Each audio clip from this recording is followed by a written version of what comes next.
12ஆம் வகுப்பு கணிதம் அலகு 3 வகைப்பாட்டியல் பயிற்சி 3.3இல் இரண்டாம் கணக்கு பார்க்கிறோம். 9x³ - 36x² + 44x - 16 = 0 மூலங்கள் கூட்டுத்தொடரில் அமைந்தவை எனில் சமன்பாட்டை தீர்க்க என கொடுக்கப்பட்டுள்ளது. 3 மூலங்களும் கூட்டுத்தொடரில் அமைந்திருக்குதுன்னு கொடுக்கப்பட்டிருக்கு. ஒரு முப்படிக்கோவையின் 3 மூலங்கள் என்னன்னு தெரியாத அந்த 3 மூலங்களை ஆல்ஃபா, பீட்டா மற்றும் காமான்னு எடுக்கலாம். கொடுக்கப்பட்டிருக்கக்கூடிய சமன்பாடானது 9x³ - 36x² + 44x - 16 = 0. ஏயின் மதிப்பானது x³ கெழு, அதாவது பொது வடிவத்தோடு ஒப்பிடுறோம். பொது வடிவமானது ax⁻³ + bx² + cx + d = 0. x³ கெழு ஏயின் மதிப்பு 9, bயின் மதிப்பு x² கெழு -36, cx கெழு 44, dயின் மதிப்பானது -16. ABCD என்னான்னு எழுதிட்டோம். 3 மூலங்களும் என்னன்னு தெரியாது. ஆனால் 3 மூலங்களையும் கணக்கிட சொல்லி கேட்டிருக்கிறாங்க. 3 மூலங்களையும் கூட்டுத்தொடரில் அமைந்திருக்கும்னு கொடுக்கப்பட்டிருக்கு. கூட்டுத்தொடரில் அமைந்திருக்கக்கூடிய 3 உறுப்புகளின் மதிப்பு என்னன்னு 3 உறுப்புகள் என்னன்னு எடுக்கலாம்னா a - b. பொதுவாக இது நம்ம எடுக்கக்கூடிய 3 உறுப்புகள் கணக்கிடணும் அப்படின்னாவே கூட்டுத்தொடர் வரிசையில் a - b, a + bன்னு எடுப்போம்.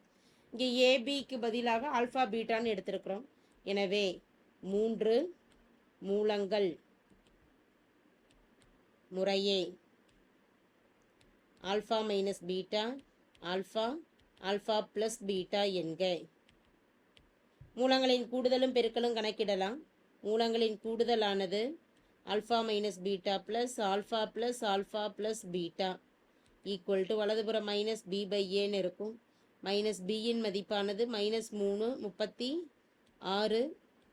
ஏயின் மதிப்பானது 9. 1 9 9, 4 9 36 கேன்சல் பண்ணிடுறோம். இடதுபுற மதிப்புகளை கூட்டுறப்ப 3 ஆல்ஃபாவையும் கூட்டிட்டோம்னா 3 ஆல்ஃபா, -பீட்டா + பீட்டா கேன்சல் ஆகும். மதிப்பு -*4. ஆல்ஃபாவின் மதிப்பு வேணுங்கிறப்ப பீட்டா பெருக்கல்ல இருக்கிறது வலதுபுறம் வரப்ப வகுத்தல்ல வந்துடும். 4/3 என்பது ஆல்ஃபாவின் மதிப்பு. அடுத்து மூலங்களின் பெருக்கலை கொண்டு பீட்டாவின் மதிப்புகள் கணக்கிடலாம். மூலங்களின் பெருக்கல் கணக்கிடுறோம். 3 மூலத்துக்கும் ஆல்ஃபா - பீட்டா பெருக்கல் ஆல்ஃபா பெருக்கல் ஆல்ஃபா + பீட்டா. அதற்கான நிபந்தனை -d/a. முதல் மற்றும் மூன்றாவது மதிப்புகளுக்கு a - b, a + b இயற்கணித முற்றொருமையை பயன்படுத்துகிறப்ப a² - b², ஆல்ஃபா² - பீட்டா² எழுதிடலாம். அது இல்லாமல் மற்ற ஒரு உறுப்பு ஆல்ஃபான்னு இருக்கு. ஆல்ஃபா² - பீட்டா² வலதுபுறம் -dயின் மதிப்பு -16/9. ஆல்ஃபாவின் மதிப்பு பிரதியிடலாம். 4/3 பெருக்கல் 4/3² - பீட்டா² வலதுபுறம் -*16/9. இது அப்படியே இருக்குது. இப்போ ப்ராக்கெட்டில் இருக்கக்கூடிய மதிப்புகளை பெருக்கலாம். 4² 4 பெருக்கல் 4ங்கிறப்ப 16/3 பெருக்கல் 3 9 - பீட்டா² 16/9 பெருக்கல் 4/3 என்பது வலதுபுறம் போகிறப்ப 3/4ன்னு ஆகிடும். 1 4 4 4 16,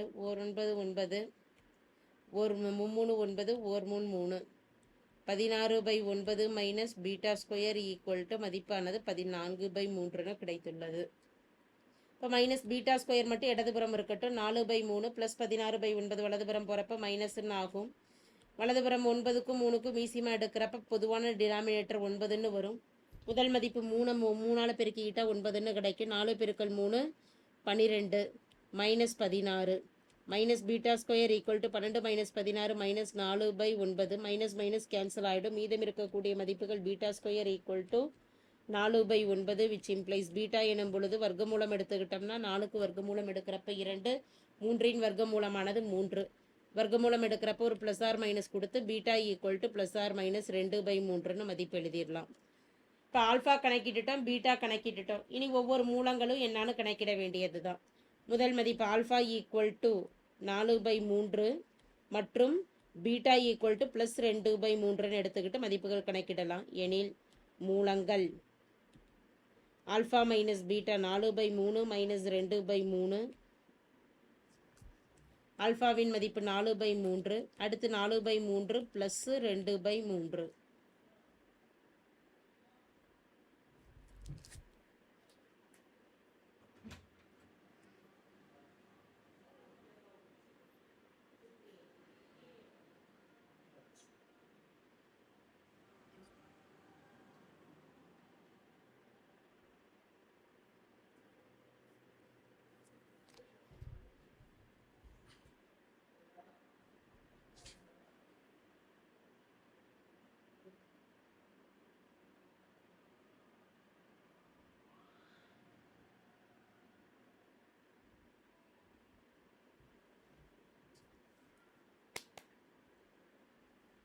இங்கே சுருக்கிறப்ப 4/3 டினாமினேட்டர் பொதுவாக இருக்கிறனால நியூமரேட்டரை கழிச்சிட்டோம்னா 4 - 2 2/3. அடுத்த மூலம் 4/3. 4/3 + 2/3 நியூமரேட்டரை கூட்டுறோம் அப்படிங்கிறப்ப 4 + 2 6/3. 1 3 3 2 3 6. எனவே மூலங்களானது 2/3, 4/3 மற்றும் 2 ஆகும். அடுத்த மூலங்கள் இதே மதிப்புகள், அதாவது ஆல்ஃபாவுக்கு மதிப்பானது 4/3 மற்றும் பீட்டாவுக்கு பதிலாக +2/3க்கு பதிலாக -2/3 எடுக்கலாம். முதல் மதிப்பு ஆல்ஃபா மைனஸ் பீட்டா, அதாவது ஆல்ஃபாவுக்கு 4/3 மைனஸ் ஆஃப் மைனஸ் பீட்டாவின் மதிப்பு -2/3. 4/3, alpha minus beta alpha plus beta 4/3 plus மூலமானது -2/3. 4/3 minus into minus plus 2/3. 4/3 4/3 plus into minus -2/3. Denominator பொதுவாக இருக்கிறப்ப நியூமரேட்டரை கூட்டுறப்ப 4 + 2 6/3, 4/3. 4 - 2 கழிச்சிட்டோம்னா 2/3. 1 3 3 2 3 6. 2, 4/3, 2/3. ஏற்கனவே என்ன மதிப்புகள் கணக்கிட்டோமோ அதே தான் ரிவர்ஸ் ஆர்டரில் வரும். தேர்ஃபோர் மூலங்களானது மூலங்கள் 2, 2/3 மற்றும் 4/3 ஆகும்.